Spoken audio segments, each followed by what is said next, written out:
Cool, thanks Lizzie. I think we'll get it off now, we'll go on. So hello everyone, welcome to this week's Alpine Stories hosted by Women's Alpine Adventure Club. I'm Jenny, coming for you from a stunning evening here in North Wales. I can report that the Edwall slabs are still here, in case anyone was wondering, and they are so dry and it looks great. So I hope everyone is well where you are. Let us know where you're joining us from in the chat function in Zoom, and hello to everyone on Facebook Live as well in our group. We're thrilled to have you here this evening. So we're just going to go through a couple of slides and then we will kick off. So if you haven't joined us before, we are Women's Alpine Adventure Club. We're a community venture to try and help get more women into alpine climbing. So we're quite a new club. We've been formed for about a year and a half now. We have winter and summer meets where we snowshoe, ski, ice climb, trad climb, do alpinism, sport climb, and we just have a wonderful time all together. So thank you for joining us. You can see our website address in the bottom left hand corner, so if you want to find out more about us, you can do that. So yeah, next slide, Lizzie. So just a little bit of etiquette about whilst we're on Zoom, because it's all a bit new, certainly is for me. So during the presentation, as we've asked you, all of our mics and videos will be muted, just so everyone can concentrate and there isn't the kind of background noise from everyone being at home like there always is. And so Lou can kind of tell us her wonderful story without being distracted. Later on, after, we're going to have a question and answer session. So I'll go through that in more detail when Lou's finished talking. But you can ask a question by either writing in the chat function, and we'll be monitoring that. If you're watching on Facebook Live, you can comment on the Facebook post and we'll pick those up and ask on your behalf. Or if you'd like to talk face to face to Lou, you can raise your hand digitally. I'll tell you how to do that afterwards. And then we'll turn on your mic and video, and then you can have a chat with Lou as well. Yeah, just to note that we're recording all of these talks, and we're going to put them on our website afterwards with some information as a bit of a resource for everyone. So just be aware of that whilst we're doing it. So next slide. So I'm thrilled to introduce Lou Reynolds. Lou is a fellow Devonian, and as soon as she could, moved up to the Highlands of Scotland, where she's been based for the last 10 years. Lou is a fantastic instructor and coach, and she holds both the mountaineering and climbing instructor as well as the winter version, and also some ski instructor qualifications. Lou is a trainee British mountain guide, and so she was hoping to do her first Alpine module this summer, but she's based up in Scotland for now, and I think raring a bit to get going again. Lou is passionate about sharing the mountains with other people, and having been on courses myself with her where she's instructed me, she's absolutely fantastic, and she's so enthusiastic, and it just rubs off on you. So I'm thrilled to introduce Lou Reynolds. So Lou, do you want to turn on your screen and your mic, and we'll get going. Hello, can everyone see me? Right. Am I here? You're there, excellent. Right, so over to you. Excellent, thanks Jenny. All right. Great. Hi everyone, thanks for coming, and I hope everyone's well in lockdown or having just broken out of lockdown, lucky things. So I'm going to bring to you a talk on Alpine Grand courses. So I had quite a long apprenticeship into alpinism, and I guess the end goal was to be able to do some of these big routes in the Alps called ground courses, which I'll explain a little bit later on. So I suppose I've learned lots of things over my long and steady Alpine apprenticeship, beginning with an intro to alpinism course when I was about 17, which was with the Compagnie de Guide in Chamonix. And I guess this was the beginning of my fascination with climbing in the mountains. I'd been fascinated with them from a young age, but this was the chance to really get together with them and learn more things. But I didn't know anyone that climbed. So initially I took my mum out, and then I found random friends to do things like Mont Blanc with. And then slowly accumulated friends and people to climb with along the way, with lots and lots of bivvying to save money, lots of sleeping in the back of cars, and sleeping in random places under boulders to save money and get to the places I wanted to go to. And as I said, I always had these aspirations to climb these big routes, and I guess eventually to one day maybe be able to work as a guide. So it's really cool to have got this far. And I'll explain a little bit about what ground courses are. So they're usually routes that are about 500 meters or more long, so usually 500 plus meters long. They're big committing routes, usually on a mixture of terrain, so rock, ice, snow. They're usually got sections of route finding difficulty, some technical sections, sections that are long and you'll need to move together on. So they require a whole variety of mountaineering skills.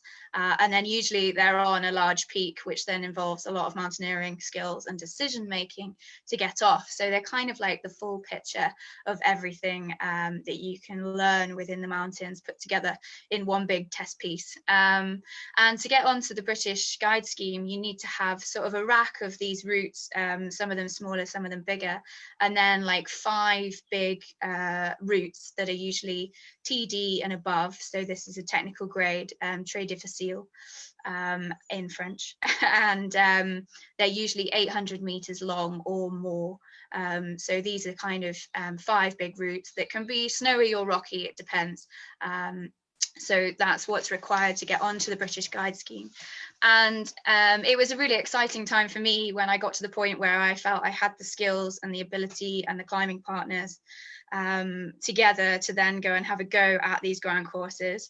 And as you'll sort of find out through my slide, usually it's 50-50 success versus failure, depending on the weather, the conditions, the climbing partners being free at the right time. So it's a lot of the stars aligning to get into the right places at the right times. So hopefully this talk will be inspiring, but also give you some lessons that I learned along the way, which might be of use to other people. So if we head on to the next slide, we'll be able to see what my first lesson was. So lesson number 1, as I said, how to improvise a bivouac has been something that I have spent quite a bit of time doing in the UK and in the Alps. So this is my friend Will, who is currently about to bivvy underneath a boulder near Piscengalo, which is next to the Pisbadil, which is a mountain I'm going to talk about in a moment. And this was one of our failed attempts on a route due to the condition of the glacier on approach, and then also the condition of the route. Rockfall seemed to be a bit of an imminent danger. So we retreated and went for an improvised bivouac under this boulder. So improvising a bivvy is when you're not planning to, and you've basically got to sleep with what you have in your rucksack. So no sleeping bags or sleeping mats, or maybe not even a stove. How much you take depends on the route, and whether you think you're going to need to more or less, because it's always a game of fast and light versus having enough kit with you. So I put together an amusing little video in my lockdown entertainment, which I'm going to show to you now, which hopefully gives an idea of what might be involved in an improvised bivvy. Enjoy.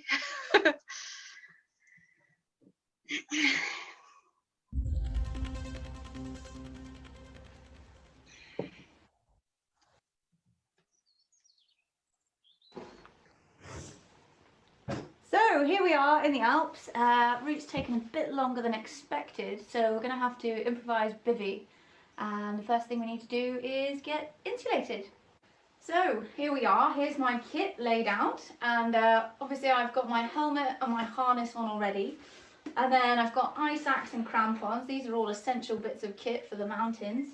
And then I'm going to go through, I've got my rucksack, and we're going to look at these insulated bits of kit in a moment. So I've got a big jacket, a group shelter, nice lightweight one, a first aid kit, some juice and some snacks, a couple of pairs of gloves and a hat and buff, and finally my rope. So out of all this kit we're going to need to make a bivvy tonight. So I'm going to start by getting insulated. Now we've got to find somewhere to sleep. Generally best to find somewhere out of the line of rockfall to sleep. Ah. Ah. Ah. Oh, not right here. When selecting your area to sleep, it's best to find somewhere not too sharp.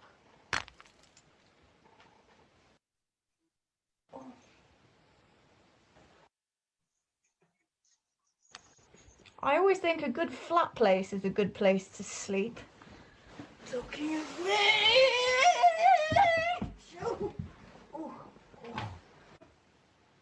Where possible, try not to sleep directly on the ice or snow.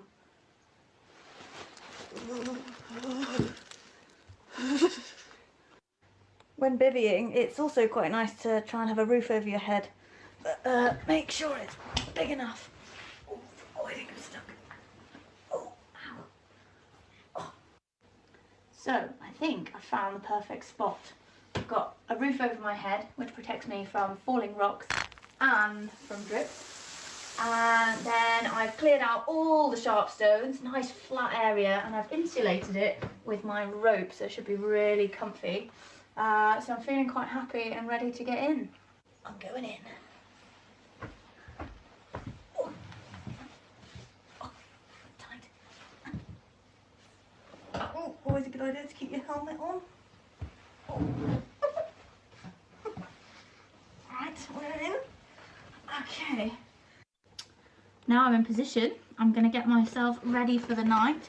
So first thing I'm going to do is get my feet into my rucksack to keep them extra warm. And you might want to, if for any reason you're carrying any gas, also put that in your rucksack to keep it warm in the morning. Your jet boil.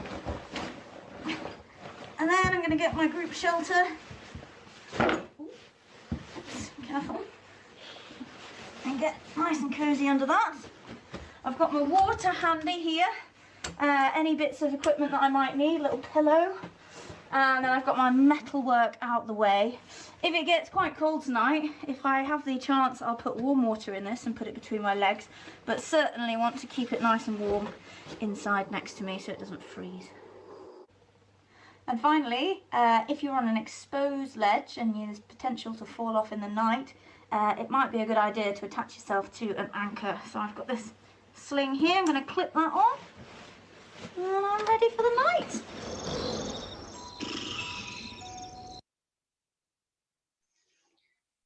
Thanks, Lizzie. So I hope everyone enjoyed my bit of lockdown entertainment. Slightly embarrassed now, but hopefully that's kept everyone entertained to begin with anyway. So yeah, a few points from bivvying. The one that I did miss was if you've got a climbing partner handy, it's always a good idea to huddle and cuddle together for warmth. But unfortunately, the cameraman wasn't keen on getting involved in the shots, so I couldn't give you that one. Okay, so yeah, the other thing to think about when bivvying is bivvy food. Now, sometimes if it's completely improvised and you weren't expecting to sleep out, then you probably aren't going to have a great deal of food, and you might be thinking about what to save for the next day. But if there's any chance of needing to sleep out, I would say one of the important things to take is a stove and a bit of extra food, maybe some freeze-dried meal or something, just because having been caught out, especially with low water, it's really handy to be able to boil some snow or melt some snow so that you've got something to drink. So a stove's good, but yeah, think about what bivvy food you take. You can see mine and Rob's faces here are not really too excited about couscous and sardines again, so if you can splash out on something nicer, I would recommend it. Great, next slide. So finally, there's a picture of Will ready for the night under our boulder, and yeah, he's got everything sorted, and we were really lucky. We found a random tub full of bits of carry mat. It looked like someone else must have slept there at some point, so we had an even comfier night. But yeah, this was one of our failed attempts on a route which involved sleeping and then walking down to the valley the next day. So yeah, lots of experiences of the bivvies.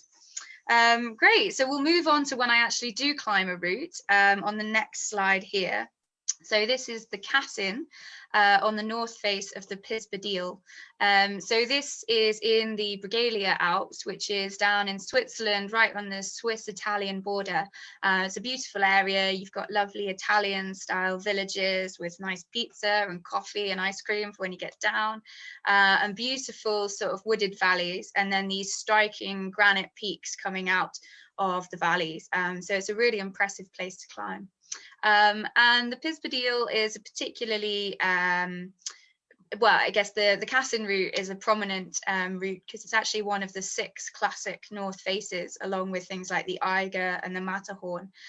So it's really kind of up there with the important north face routes, I suppose. So this one in particular is 900 meters long, and it gets the grade TD, and the sort of crux pitch was about 6A plus. So in British trad, that's like E1, 5B. So, and the rest of the climbing was maybe around VS, even some easier pitches. So a complete variety. And we had sort of slabs into granite cracks and then chimney systems. So the whole mix, and really nice solid rock to climb on. So it was a brilliant sort of first big north face for me. And that's a picture of Will coming up one of the pitches there in the photo. So if we move on to the next slide, you'll get an idea of a bit more of the style of the route. So you can see we were lucky, we were maybe the 2nd or 3rd team on the route. So we didn't have too many people above us, but there were certainly lots of people around. And if you look to the picture on the left, that's one of the upper chimney sections, and you can see all those people dotted down below. And a couple just up in front of us on that crack pitch there. So lots of people on the mountain, but thankfully we were fairly far up in the queue. So my second lesson from this route is a kind of amusing one, and luckily it happened in this particular situation rather than a worse one. So lesson 2 is attach your approach shoes to your harness with a locking carabiner, or conversely put them in your rucksack. And what happened here was Will and I were climbing up these chimney sections, and we'd been block leading, so doing sort of chunks of various pitches, one person leading and the other person following, and then swapping over. So this was Will's turn to block lead this section, and I was at the back seconding with the rucksack, and both our pairs of climbing approach shoes clipped onto the back of my harness. And I was back and footing and wiggling up this chimney, this tighter chimney section, and I heard a thunk and one of my approach shoes had fallen off the carabiner somehow, kind of got unclipped somehow, and rolled off down the mountain past a load of people. I was shouting things and they were cursing me, and then into the abyss, onto the glacier below. So I was a little bit stressed about this situation. Will thought it was hilarious. And thankfully we worked out, there was no glaciers or anything to deal with. We were in our trainers. So we worked out that I could walk off the mountain with one of Will's climbing shoes on, which was a little bit more comfortable than mine. And I thought this photo from the summit was quite amusing because Will seemed to like to wear different coloured shoes at the time. And then I had 2 different coloured shoes on as well. So it was almost hard to spot the rock shoe. So the plan had been to go down and around the next day back over a sort of big pass down into the valley that we'd started from, which was in Switzerland. But because of the shoe situation, we decided to descend down the south side, which was easier, just a couple of abseils, not quite as far.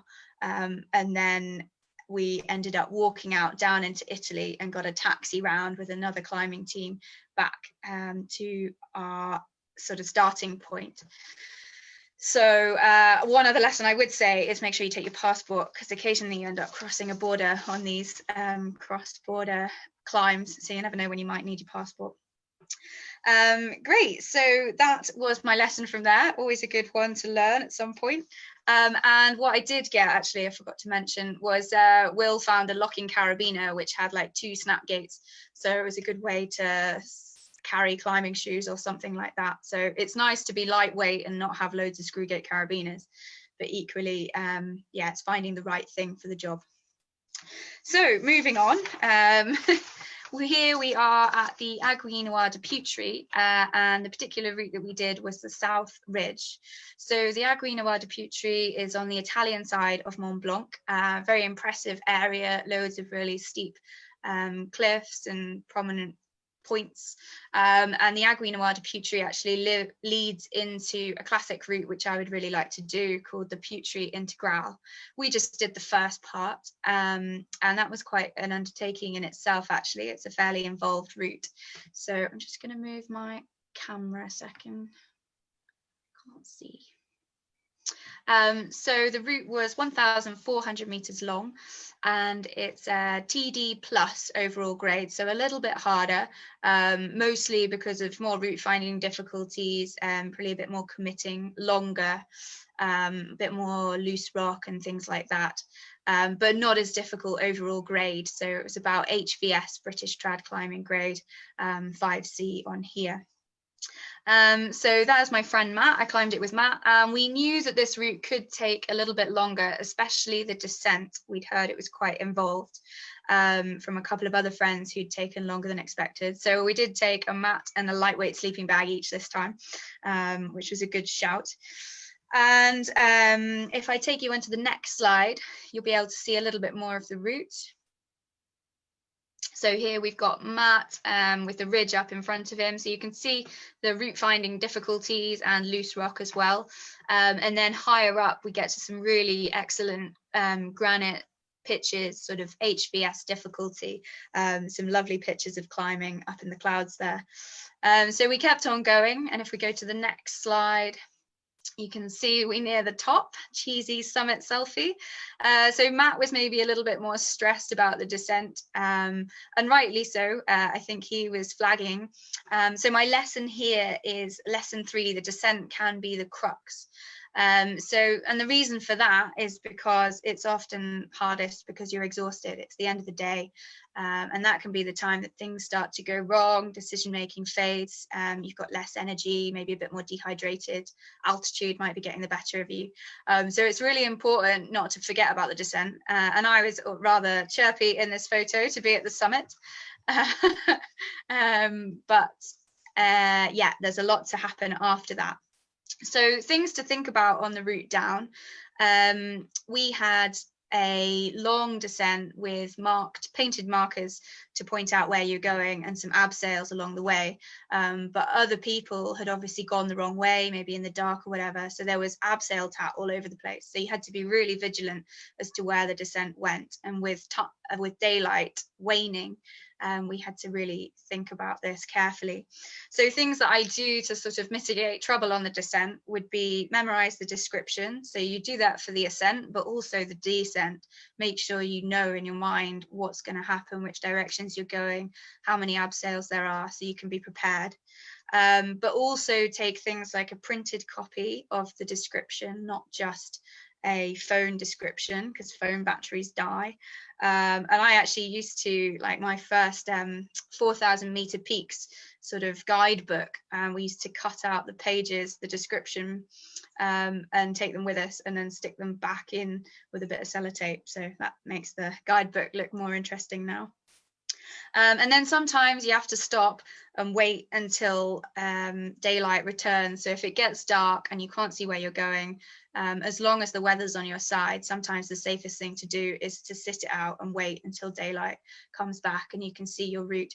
So myself and Matt had to do this on the way down. I'm afraid I didn't have a photo of the bivvy. I think we were concentrating too much at that point. But yeah, we slept for the night and then did the rest of the descent in daylight the next day, all the way down to the valley. So we sort of spent a whole extra day out on the mountain, longer than we were expecting. So we were a bit thirsty, a bit hungry, but all was well. So a few things to think about. Remember the descent. Great, on to the next slide.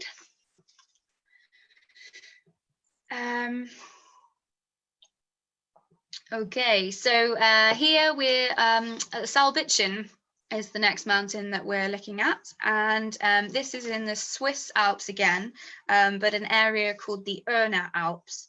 And this is a slightly smaller peak. It's only 2,981 meters high, and there's no glacial approach or descent, so it's all rock route, but it's still pretty involved. It's 1,200 meters long, and it sort of follows this amazing ridgeline. So the West Grat follows this brilliant pinnacled ridgeline.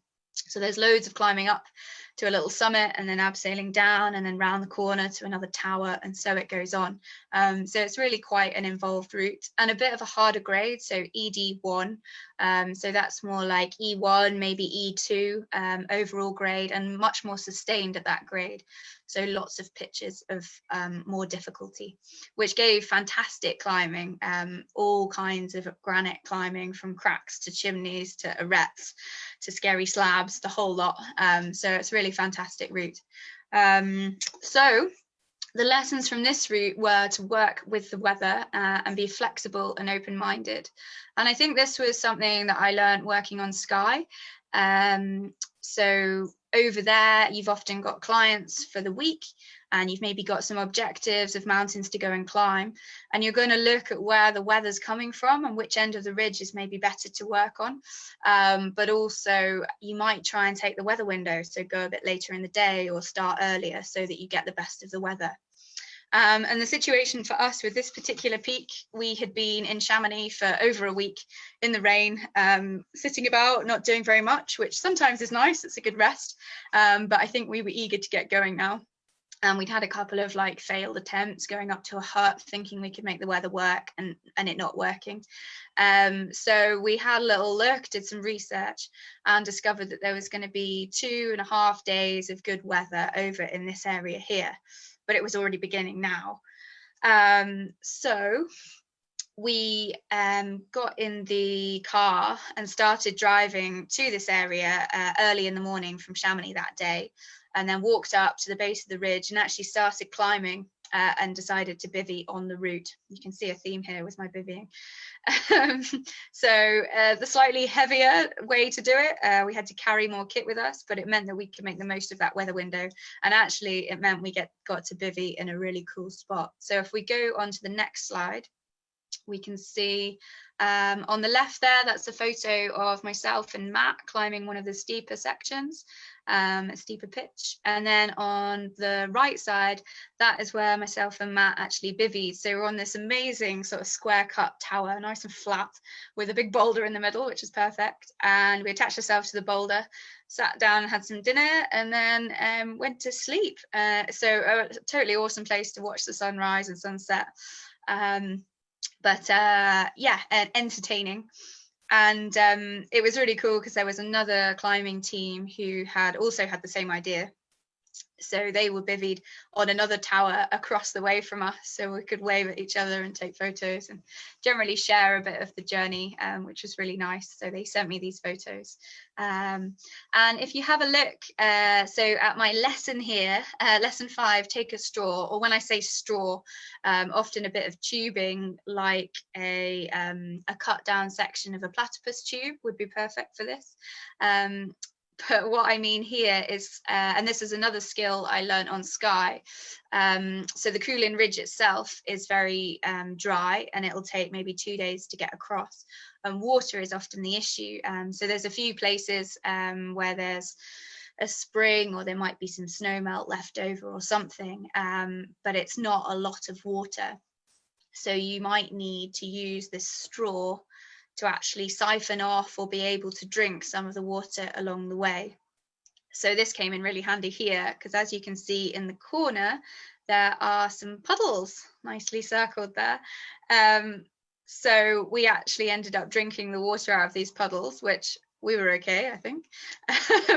Not the nicest thing to drink, but it looked okay, it was clear. So we made the most of that, and that meant that we had extra water for the next day. So it's super lightweight, and it's a really useful bit of kit to take. So yeah, take a straw. Great, so moving on to the next journey. Oh, hang on, yeah, so we've got photos of the summit here. So that is the pinnacle top. It's a really cool summit to this particular ridge. And that's a photo of myself on the top there.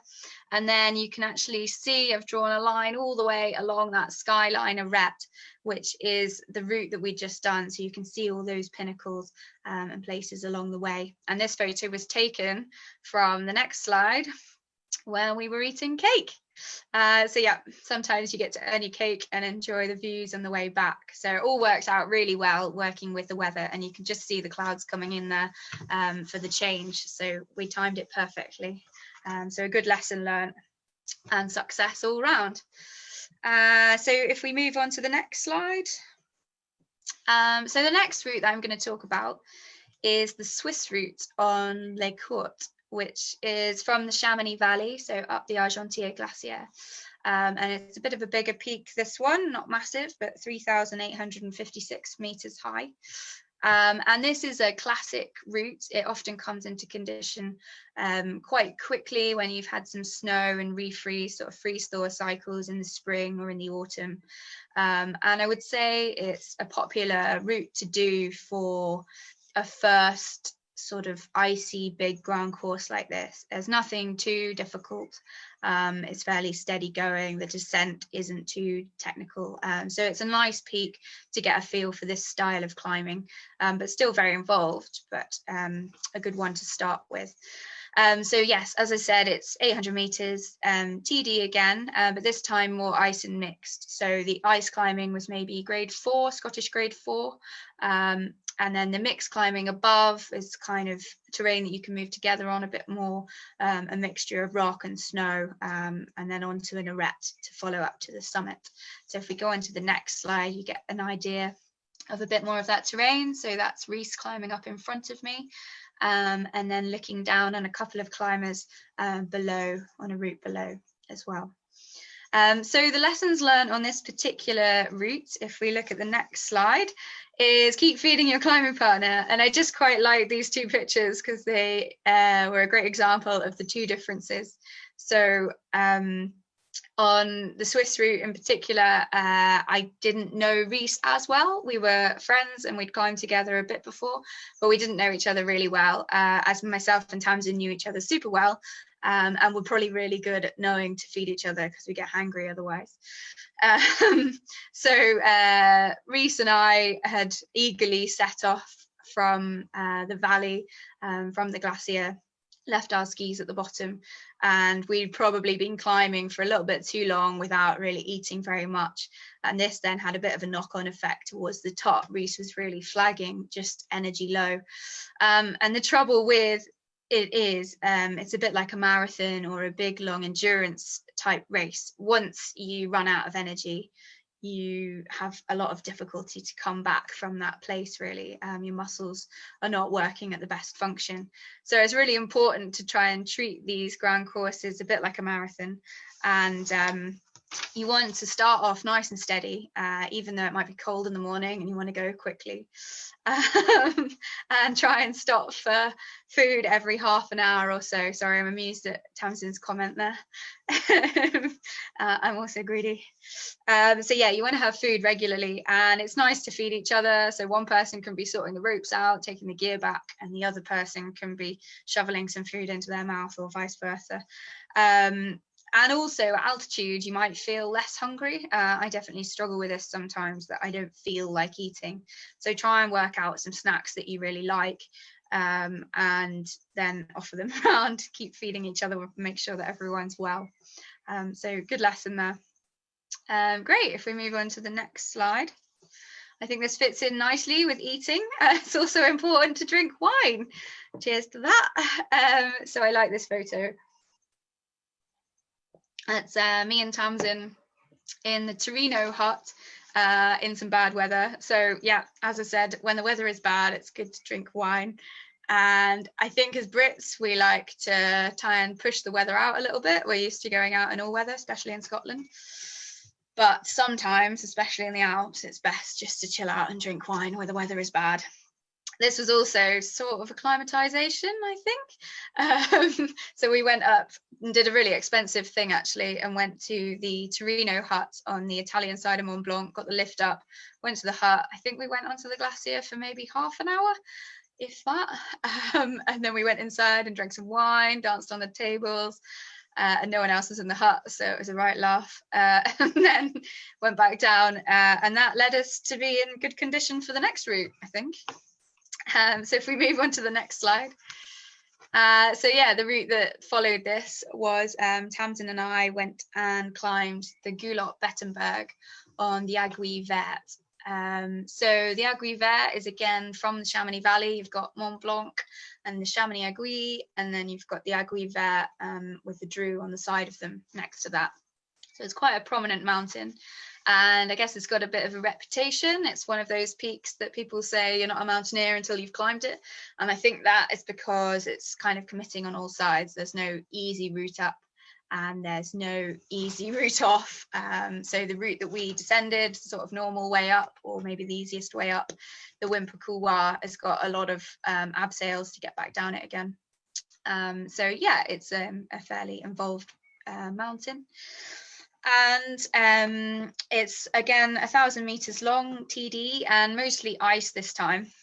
And if you have a look at the photo on the right, you can see the difference in the snow and ice. So you've got like nice snow neve, and then you've got some quite grey ice, which is actually sort of fairly old glacial ice. And Tamsin and I discovered that that was fairly hard going higher up in Gulot Bettenberg itself.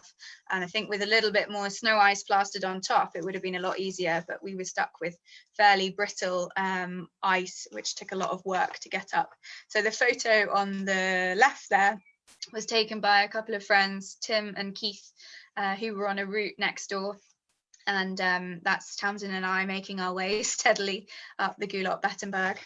As Tamsin says, it was hellish, and it was really hard work. Lots of little pitches because our calves are getting really sore. So if we move on to the next slide, you'll get an idea of what it looks like. So the photo on the left there is making our way up into the lower part of the Gulot Bettenberg, and you can see that I'm standing on not very much. I'm on my front points on the belay, so serious calf burn in all directions. It was really hard to get a rest. Every axe placement took like 2 or 3 swings. The ice was shattering. It was really hard to get a good stick. So it was exhausting physically, but also mentally it was just draining, because you could just see it went on and got steeper with sort of unrelenting difficulty. So yeah, it was the monotony of the route that was hard. And there's Tamsin on the right there, nearly at the top. So we were pretty glad to get into those bucket steps near the top. So if we go on to the next slide, the lesson here was mind over matter, and keep on going. And I think I must have hit Tamsin with a bit of ice, probably from all this shattering ice that was coming off my axes, bashed her in the face. So yeah, we were generally a bit bloodied and having a hard time, but sometimes you just got to keep going. So once you've put the work into your planning and your preparation, making sure the weather's right, kit's right, climbing partners are sorted, then sometimes you've just got to keep battering on, and it's a lot better to go up than it is to try and start coming down. So yeah, even if it's slow, you just got to keep putting one foot in front of the other. And the nice thing about this was that Tamsin and I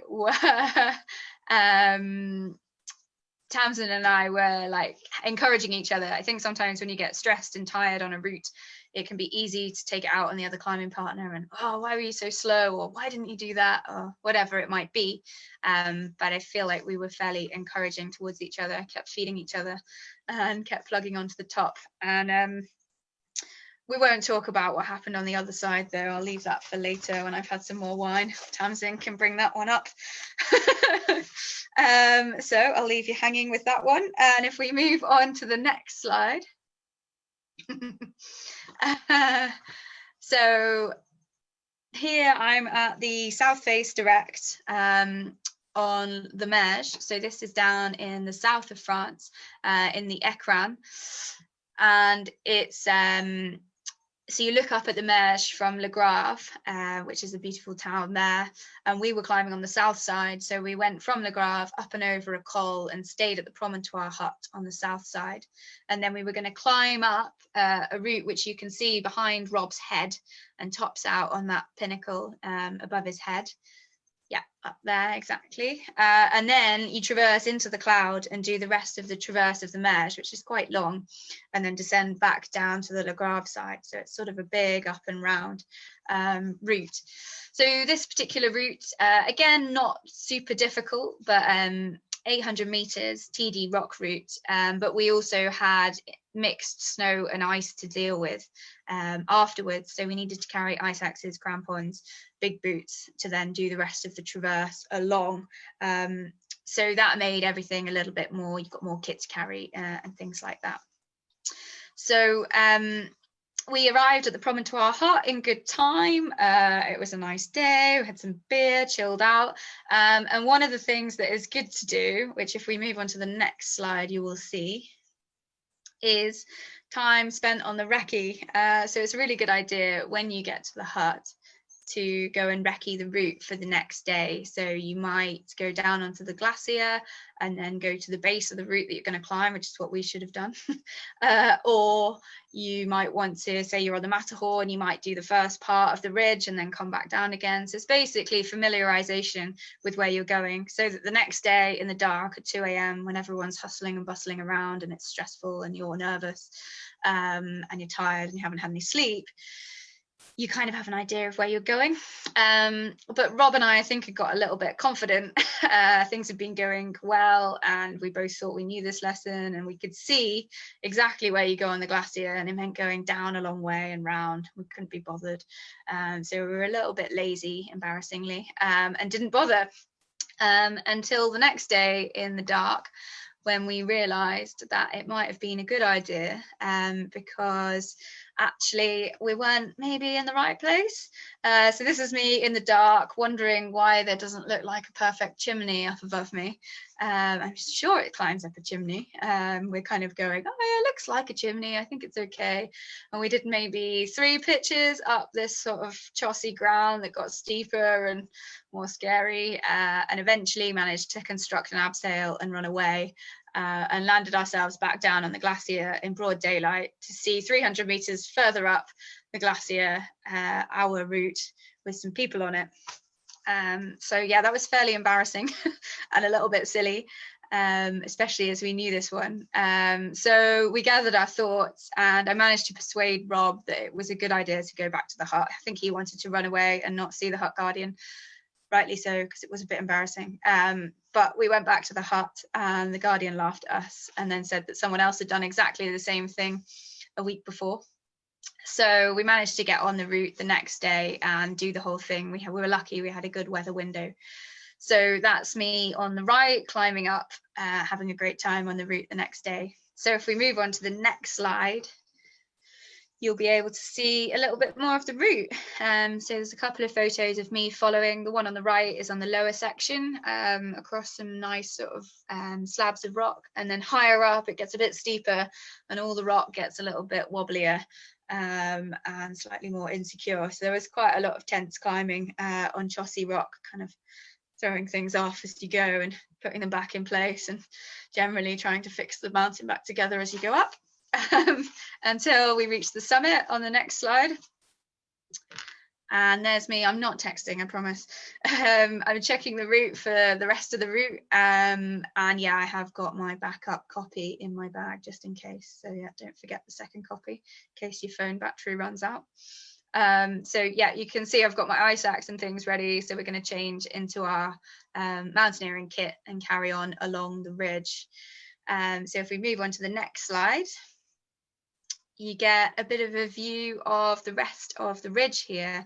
So you can see the top of the Grand Pic in the background. And then we come up and over all these pinnacles, which is really fantastic ground. I'd love to just guide a whole traverse of the Meuse. It looks stunning as a route. And that's a photo of me just coming down one of the snow slopes there. So it gives you an idea, if we move on to the next slide again, of just how long these alpine routes are. So someone once said to me that, how do you define an alpine route? And their reply was, it's a third too long. And I think they're totally right. They always feel longer than you expect them to feel. You think you're nearly there and you're still not there. So I guess what I'm trying to say here is all of those things that I've explained and lots more. They're all those little lessons, all those bits of experience put together, hopefully help to make you more efficient. And that efficiency doesn't come in being really fast. It just comes in being slick and smooth, and making up time wherever you can, so that you're saving it in the bank for later on. And then if you're lucky, you get to look around and actually enjoy the view back behind you. Because a lot of the time climbing these big routes, it's not really about the view, it's about getting up them and getting down them before anything happens, or before darkness comes in. So you don't always appreciate where you are. So it's really nice to have a little bit of time in the bank to turn around and take a few photos and enjoy where you've been. And that will take me to the final slide.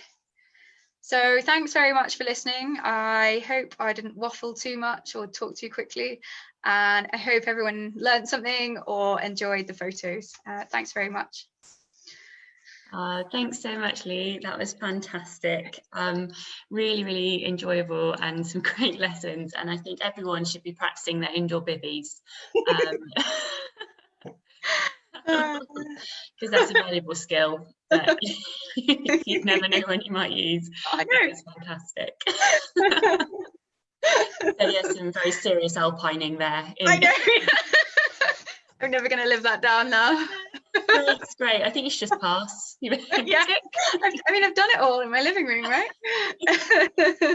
So yeah, thank you so much. Really appreciate your time and everything you've done to practice this week as well, because that's been amazing. So we're going to move on to some questions now, if that's okay. And if you're watching on Facebook Live, please do ask some questions there. If you want to ask questions, and I'll read them out, you can write in the chat, or if you want to raise your hand virtually, if you go to participants, which is in the bottom bar thingy, there's a button that says raise your hand, and then we can come to you. But does anyone have a question to start off with? I can see Frank Cannings, you've turned your video on. Would you like to ask a question, or you just do you want to unmute yourself? Can I do that? Oh, got me now?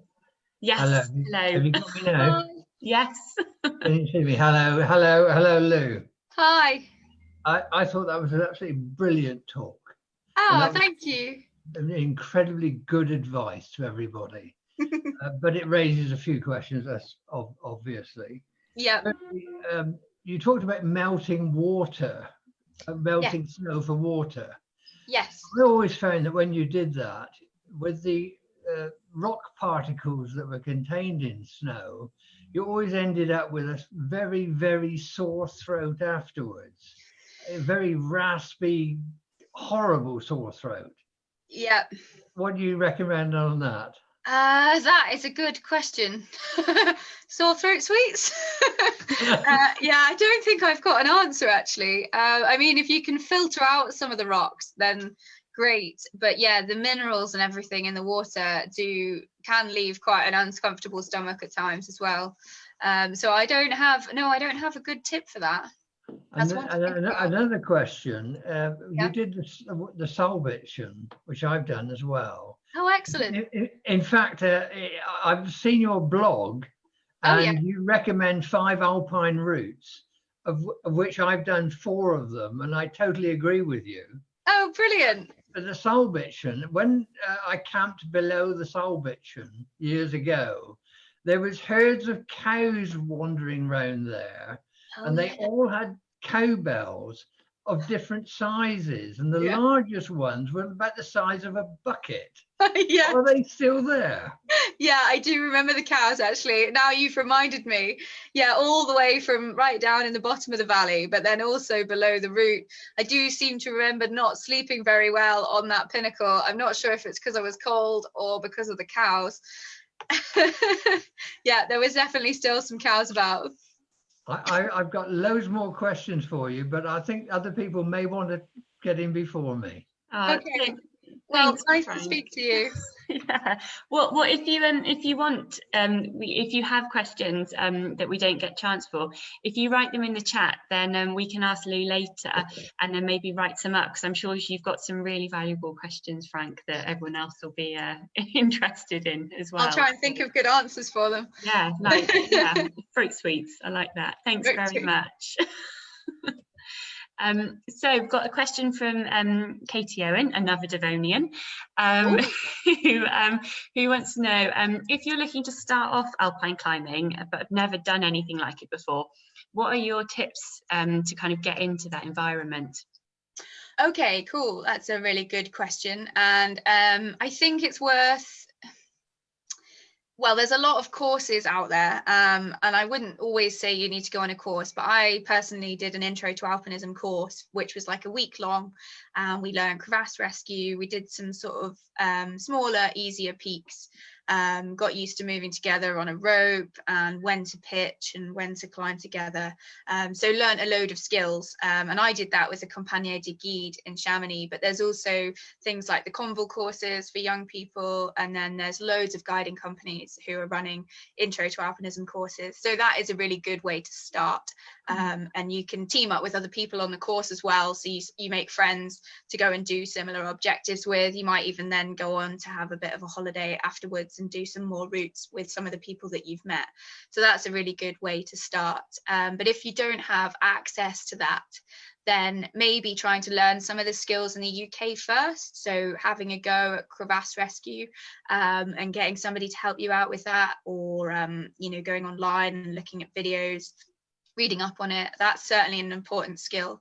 And then all that scrambling experience, so like the Skye Ridge is a fantastic place to practice. So is all of the North Wales scrambling. So you get really efficient on rock, and you can maybe team up with your climbing partner and get used to when you can move together with the rope on. You can even practice walking across a glacier, apart from the fact there aren't any crevasses, and just mission around the mountains, going up and down, and getting really nice and slick.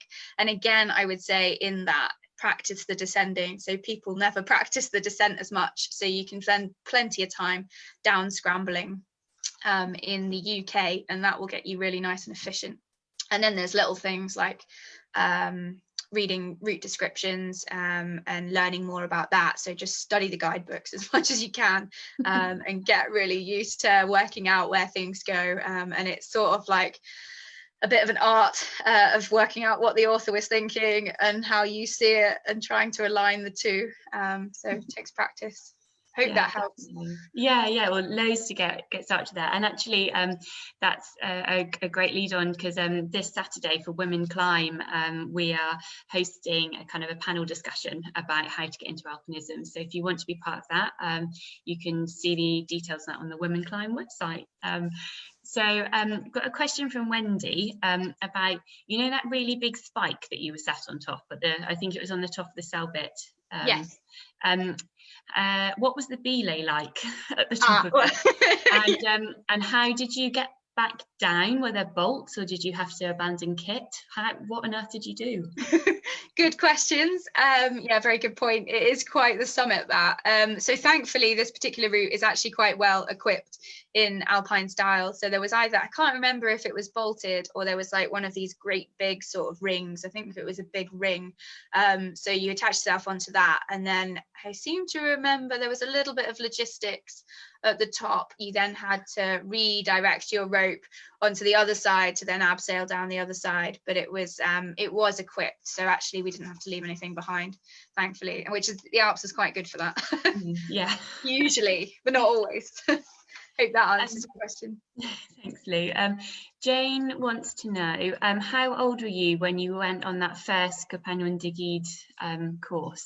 I was 17. Yeah, so I used to work on the weekends at the pavilion in Totnes. So I saved up my weekend work money and went out to the Alps and did an intro to alpinism course when I was 17. Yeah. Just carried on from there. Yeah. Strapped on. Yeah. Working my way out. Yeah. Yeah, excellent. We've got another question here from Sophia, who says, sorry if I can work my computer. Any advice to someone who's moving to a new place for meeting new climbing partners? She's hopefully moving to West Switzerland in August and ready to crack on with some alpine routes. Yeah, okay, cool. That is a good question. And it was a challenge for me. Like sometimes I would find that I had everything else but the climbing partner sorted until I got more established in the climbing scene, and then it was easier to find people. I think some of the things you can do is in like the guides offices, they sometimes have like a book with, you know, you can go in and write down about conditions, but actually people also write down if they're looking for climbing partners. Though I would be really cautious of this, because you're obviously potentially committing to climbing with someone who you don't know at all. And I did quite a bit of, like Matt, who I climbed a few routes with now, I pretty much met him, got in a van with him and went to Switzerland for a week, said bye to my mom on the phone, and then was out of signal for a week, which is probably a little bit scary as a parent. So yeah, just be cautious, but that's certainly one way. I think also UKC is a great place to meet people. You know, you can put a post on saying you're looking for people, and then campsites, camping's good. Because it's more sociable, I guess, and hostels and stuff like that. You meet people, you chat to people. It's a bit more social than like staying on your own somewhere. So I definitely met climbing partners through friends in campsites and things like that. And then you'd have a week and, all right, you're free and you can meet up and go together. So I guess it's trying to get yourself into the places where climbers hang out, find out where the climbers bars are, and subtly sneak in. Please, will you climb with me? Flutter your eyelashes. Yeah. Frank, I can see you've raised your hand. Can I ask a couple of questions that have come in from elsewhere, and then we'll come back to you if that's all right. So Lou, I've got a question from it says from Cameron. He says you passed him on Vanishing Gully this winter, and he wants to know. Yes. He wants to know about how you stay motivated for enormous goals. Have you ever felt overwhelmed by the sort of these big routes or going for the guide scheme? What helps you keep going? That's a very good question, and you are delving into my past there, which is great. Yeah, I definitely have struggled with motivation. I started the guide scheme a few years ago, and then I actually dropped out before my winter induction because I guess I was overwhelmed with fear amongst lots of other things. Maybe it was a slightly difficult time in my life to be going through it. I was unsure about things, doubts about whether it was right, whether I should be doing it, all sorts of stuff. So I definitely had doubts.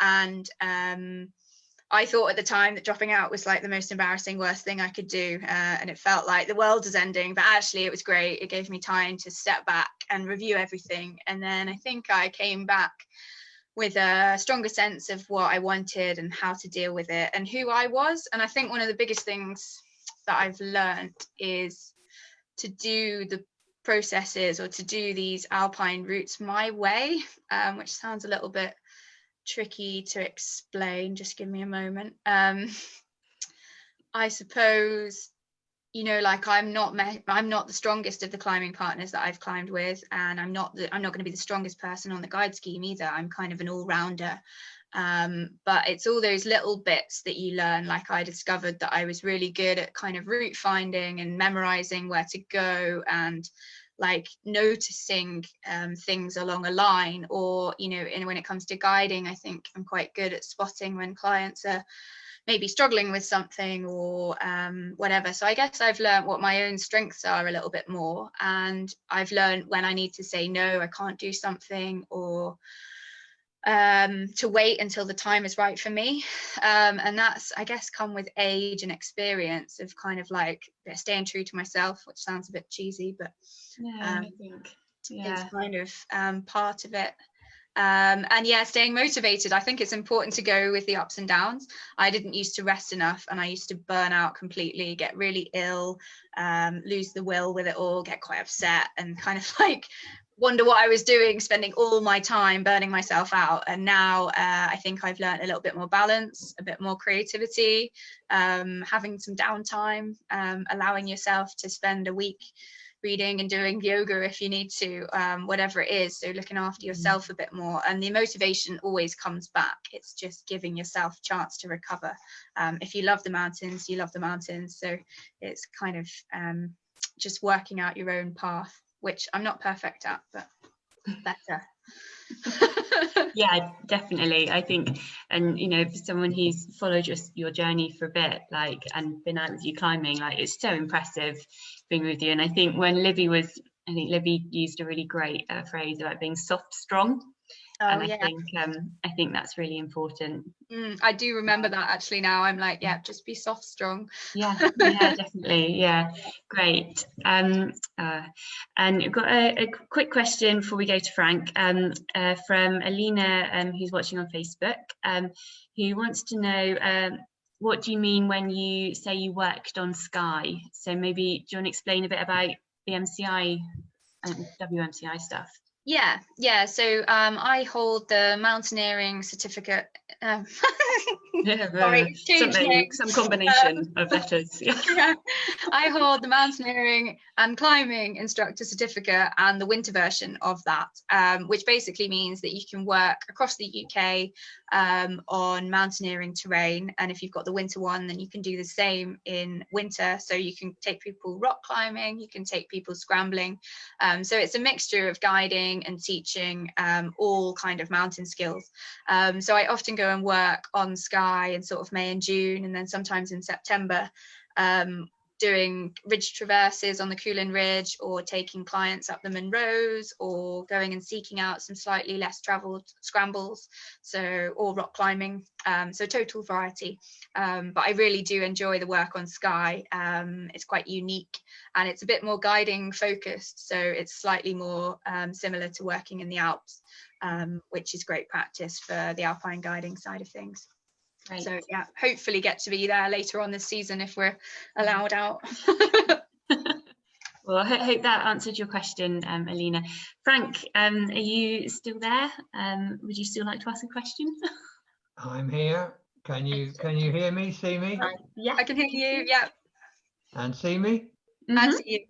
Okay. Well, I first of all, I'm going to say I've taken note of lesson 7 because I've got a glass of wine. Yes, cheers. And the other question relates to the Aiguille Noire, the South Ridge of the Noire. Yes. I did that in prehistory, Yeah.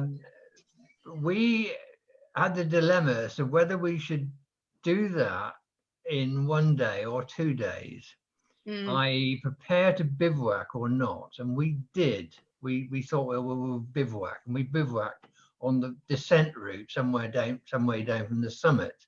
Yeah. And it was brilliant, absolutely brilliant bivouac with fantastic views of the early mornings, clouds and what have you. So my question is how do you decide whether you're going to do a route like that in 1 day or that is a very good question. I think it depends on previous experience partly.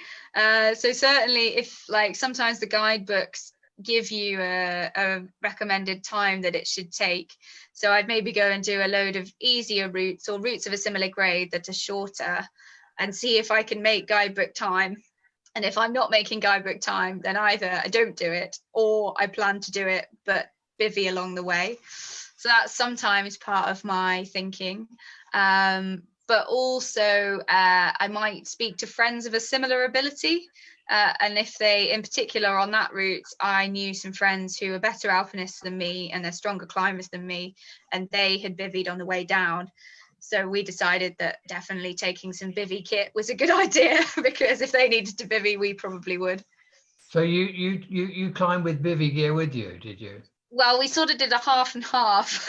We took mats and a sleeping bag, but we didn't really take any extra food. I think we took a few extra snack bars, but we basically decided that we'd go a bit hungry, and we'd know that we'd be on the descent. So the plan was to bivvy on the descent, and yeah, we went a bit hungry and a bit thirsty. Yeah, that sounds exactly like the way I did it about 45 years ago. Amazing. Oh, that's brilliant. That's really impressive. Great. Thank you very much. Thank you. Thanks. Thanks, Frank. That's great. So I can't see any more questions apart from one from Sally Hudson, who wants to know what is the story coming off the Aiguille Verte? Oh no. Is this something you're prepared to share with the group, or it's fine if it's not? Tamsin seemed quite keen. Yeah, no, Tamsin was keen. Yeah, I knew she was going to heckle me for that one. Well, actually, she didn't mention it, and then I gave it away. Damn it. So basically, we started climbing at like 2 a.m. and I don't know what time it was when we summited, but we were on the way down, and basically I'd been needing a poo all day. And sorry, close your ears if you don't want to hear this. I've got to the age in my life where I don't care so much anymore.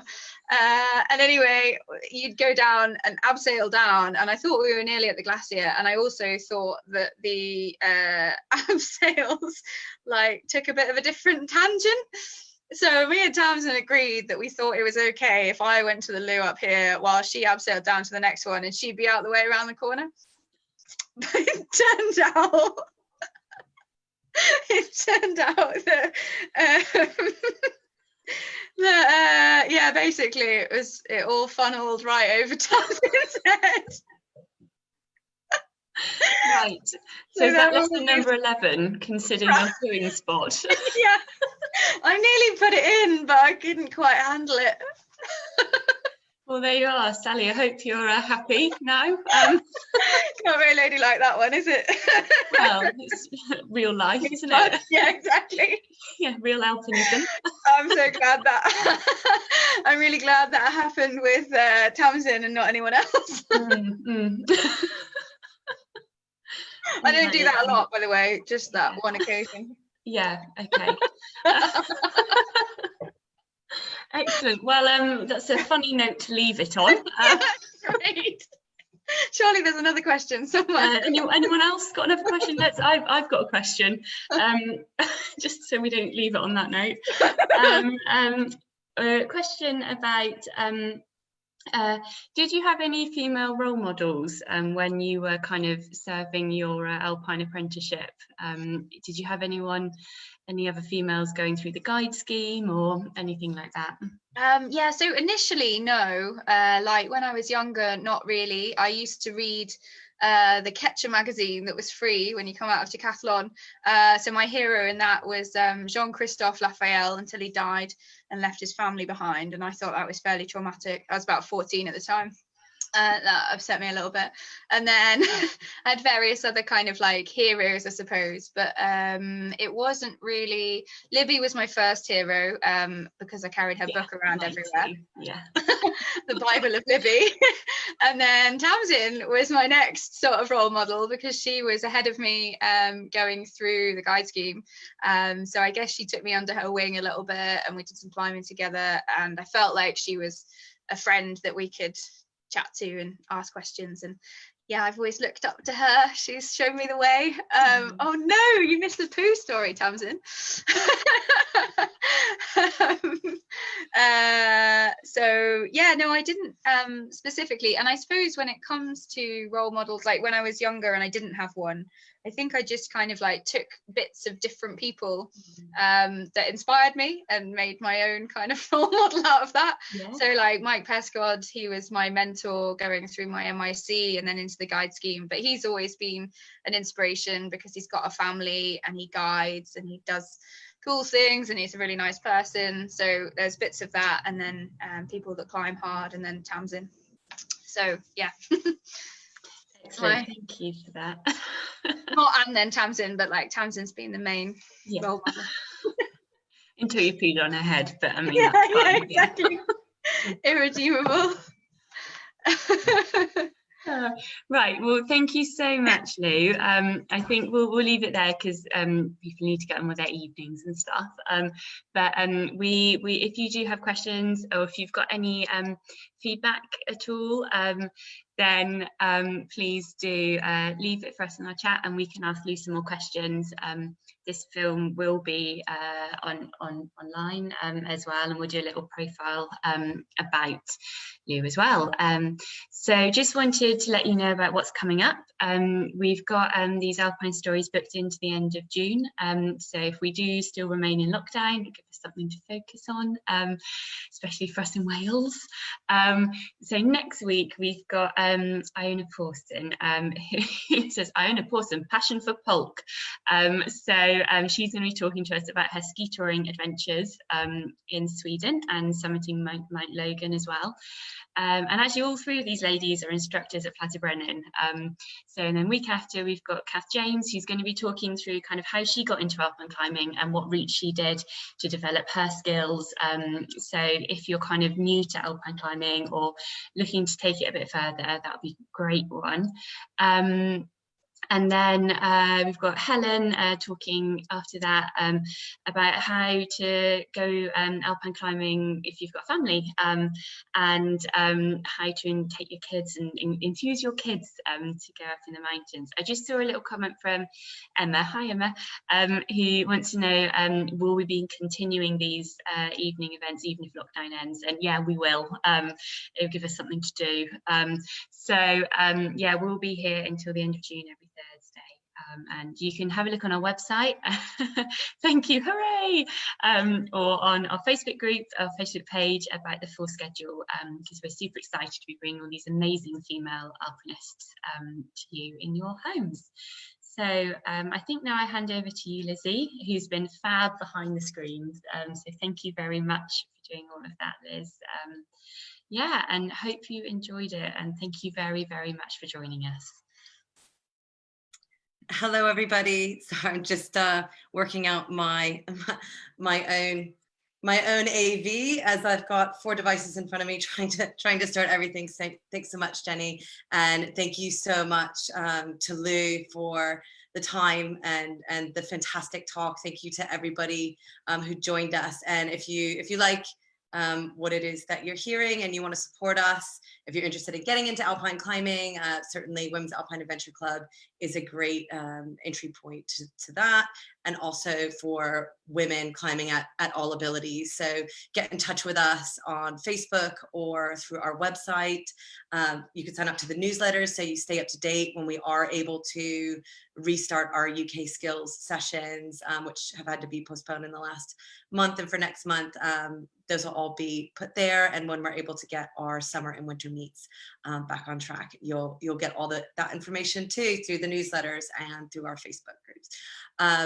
The other thing I wanted to share is Lou's contact information. So if you want to have a day out with her and yeah, you want some guiding, then get in touch. Or if you have any other questions, then please feel free. She's sharing her information here, so you can get in touch with her directly as well. And again, just thank you so much, everybody, for joining. I know me personally, being a part of these Alpine Stories has helped give me focus and purpose. And really, we just want to, share a little bit of love and light with everybody and try to cheer everybody up. I know some people are able to start climbing now. Not all of us are able or choosing to at the moment. So thanks for choosing to join us. And we hope that you and your family and all your friends are safe, and hope to see you here again next week. So thank you so much. Have a great night.